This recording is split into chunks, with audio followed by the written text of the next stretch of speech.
रोखठोक, बेधडक आणि अचूक घडामोडींचा वेध घेणारं एकमेव बातमीपत्र आदर्श क्रांती मराठी न्यूज। केजमधील भवानी चौकाने घेतला मोकळा श्वास, मात्र शिवाजी चौकाचे काय? नागरिकांचा सवाल। दुर्घटनेच्या पार्श्वभूमीवर हास्य क्लबचे विनोद शिंदे आणि त्यांच्या सहकाऱ्यांनी घेतला पुढाकार। केज शहरातील भवानी चौकामध्ये गेल्या अनेक दिवसांपासून मोठमोठ्या दुर्घटना घडून अनेकांना आपले प्राण गमवावे लागले आहेत आणि या चौकामध्ये अपघाताचे मुख्य कारण म्हणजे चौकाचे विस्तारीकरण आणि आजूबाजूचे अतिक्रमण। यामुळे जय भवानी चौक हा मृत्यूचा सापळा बनला होता। याकडे लोकप्रतिनिधी आणि प्रशासनाचे दुर्लक्ष केले असल्याचा आरोप जनतेमधून करण्यात येत होता आणि त्या अनुषंगाने वेळोवेळी वर्तमानपत्र देखील रोष व्यक्त करण्यात येत होता आणि तशा आशयाच्या बातम्या देखील प्रकाशित करण्यात आलेल्या होत्या। नुकतेच तांबवा येथील एका 35 वर्षा शेतकरी युवकाला हायवा टिप्परने पाठीमागच्या टायरने चिरडून युवकाचा जागीच मृत्यू झाल्याची दुर्घटना घडली आणि या पार्श्वभूमीवर होणाऱ्या घटनेवर उपाय म्हणून केज येथील हास्य क्लबचे विनोद शिंदे आणि त्यांच्या सहकाऱ्यांनी पुढाकार घेऊन शनिवार रोजी जय भवानी चौकाची रुंदी कमी करून अतिक्रमण काढले। त्यामुळे आता जय भवानी चौक परिसर मोकळा श्वास घेत आहे। मात्र शिवाजी चौकाचे काय, असा सवाल नागरिकांमधून उपस्थित केला जातो आहे। मागील काही दिवसांपूर्वी केज शहरातील मुख्य रस्त्यावरील आणि छत्रपती शिवाजी महाराज चौक परिसरातील अतिक्रमण काढले होते, परंतु छत्रपती शिवाजी महाराज चौकात परत अतिक्रमणधारकांनी आपापले व्यवसाय थाटले असून पहिल्यासारखा छत्रपती शिवाजी महाराज चौक हा अतिक्रमणामुळे व्यापून गेला आहे।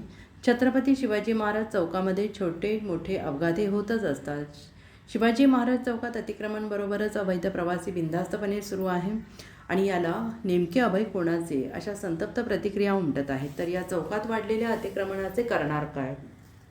छत्रपती शिवाजी महाराज चौक आणि तहसील कार्यालय परिसरातील मुख्य रस्त्यावरील अतिक्रमण हे हास्य क्लबचे विनोद शिंदे आणि त्यांच्या सहकाऱ्यांनी पुढाकार घेऊन काढावे, अशी मागणी नागरिकांमधून केली जात आहे। जर तहसीलच्या दोन्ही बाजूचे आणि शिवाजी महाराज चौक परिसरातील अतिक्रमण काढले तर विद्यार्थी, ज्येष्ठ नागरिक यांना दिलासा मिळेल आणि दररोज या ठिकाणी होणारे अपघात टळतील। यासाठी हास्य क्लबच्या पदाधिकाऱ्यांनी पुढाकार घेण्याची गरज असून त्यांना लोकप्रतिनिधी आणि प्रशासनाने सहकार्य करण्याची आवश्यकता आहे, अशा चर्चा नागरिकांमधून ऐकण्यात मिळत आहेत। आता तरी खासदार रजनीताई पाटील, खासदार बजरंग बाप्पा सोनवणे, आमदार नमिताताई मुंदडा, आंबा साखर कारखान्याचे चेअरमॅन रमेशराव आडसकर, माजी आमदार संगीताताई ठोंबरे, कृषी उत्पन्न बाजार समितीचे सभापती अंकुशराव इंगळे, नगराध्यक्ष सौ सीताताई बनसोड, गटनेते हारुणभाई इनामदार यांच्यासह सामाजिक संघटनेचे कार्यकर्ते, पदाधिकारी, विविध पक्षाचे प्रतिनिधी आणि कार्यकर्त्यांनी पुढाकार घेऊन जय भवानी चौक आणि छत्रपती शिवाजी महाराज चौक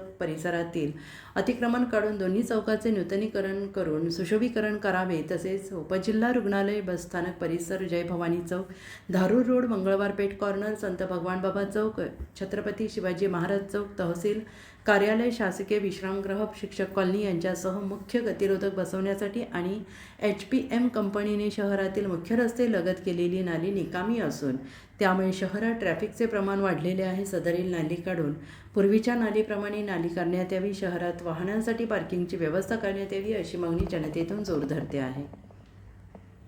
आदर्श क्रांती मराठी न्यूज चॅनलला लाईक करा, शेअर करा आणि सबस्क्राईब करा।